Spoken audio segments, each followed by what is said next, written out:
lá para mais uma aula aqui de ecologia, relações alimentares. Calma, não saiam correndo logo para a cozinha, pelo amor de Deus. Eu estou falando de relações alimentares entre os seres vivos na natureza.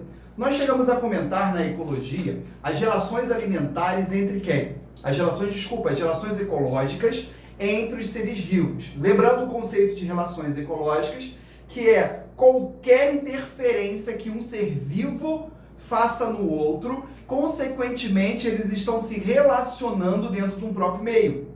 Existem diversas relações ecológicas. Por exemplo, um ser vivo que depende do outro e que tem uma troca mútua de interesses. Isso se relaciona com o mutualismo. Ou se a gente pensar em relações intraespecíficas entre sociedade, comunidade, colônia, ou interespecífica, como eu falei, o próprio mutualismo, ou até mesmo o gavião lá, carrapateiro em cima de uma capivara, que seria aí uma protocooperação. Só que chega a certo momento que um ser vivo ele precisa se alimentar do outro, ou obter de alguma forma essa alimentação.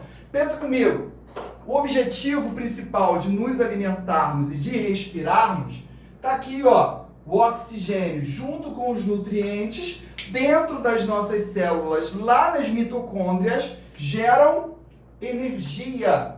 E essa energia supre a necessidade de sobrevivência dos seres vivos. Então, todo ser vivo precisa essencialmente de obter energia.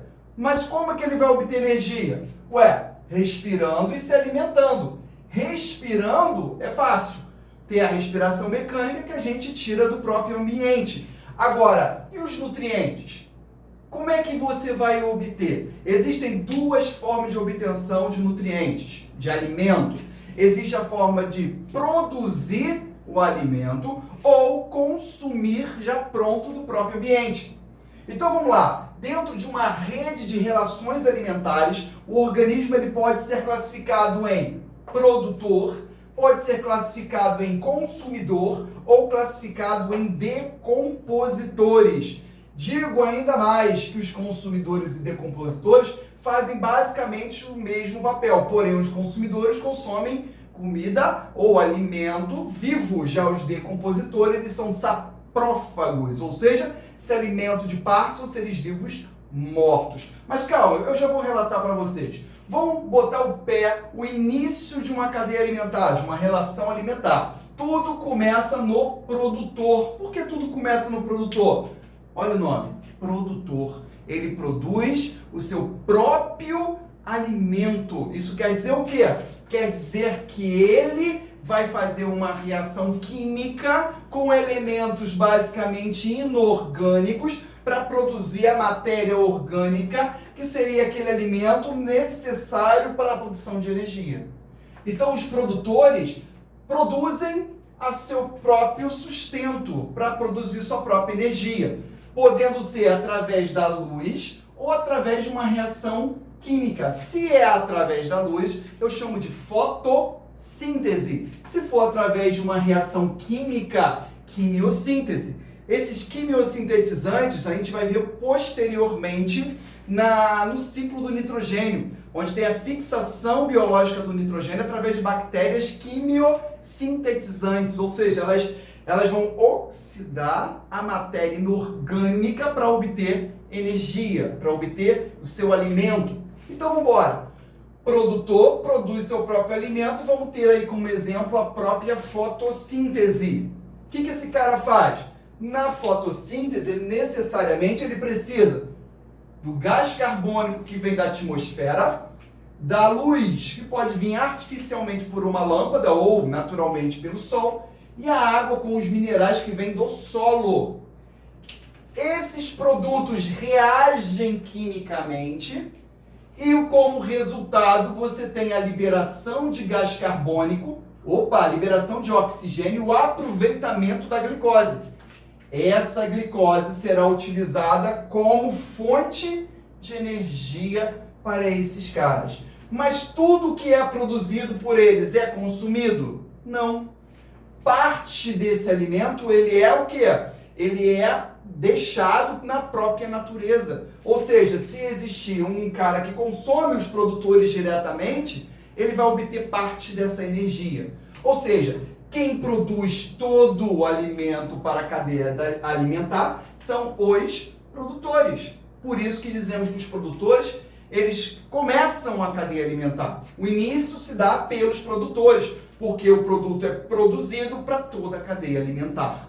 Agora, se o cara não produz, ele somente tem que consumir. E consumidor quer dizer que ele se alimenta de outros seres vivos. Ou seja, se alimentam de matéria orgânica já pronta. Pensa comigo, esse cara consumidor, ele pode se alimentar diretamente dos produtores, daí chama-se herbívoros ou consumidores primários.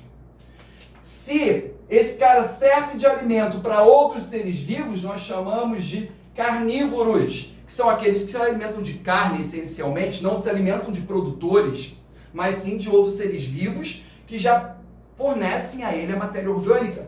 Ou o camarada, ele pode ser onívoro, que ele faz tanto o papel do herbívoro, se alimentando diretamente do produtor, ou ele se alimenta diretamente de outro ser vivo carnívoro, ou de outros onívoros. Ou seja, dentro da classificação dos consumidores, nós temos basicamente, claro que existem outros, mas basicamente os herbívoros, carnívoros e onívoros. E aí, acabou por aí? Claro que não.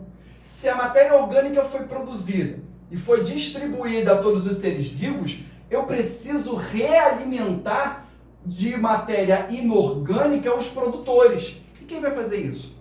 Os decompositores, ou seja, os fungos e as bactérias. Esses camaradas aqui, eles se alimentam, eles são consumidores de matéria orgânica morta, ou parte, ou completamente morta. Esses caras transformam a matéria orgânica em inorgânica.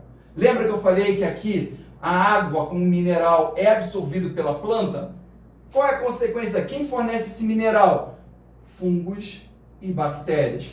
Aí sim eu fecho um ciclo, onde eu tenho um que produz matéria orgânica, consome matéria orgânica e desfaz, decompõe a matéria orgânica em inorgânica para que os produtores possam continuar produzindo matéria orgânica.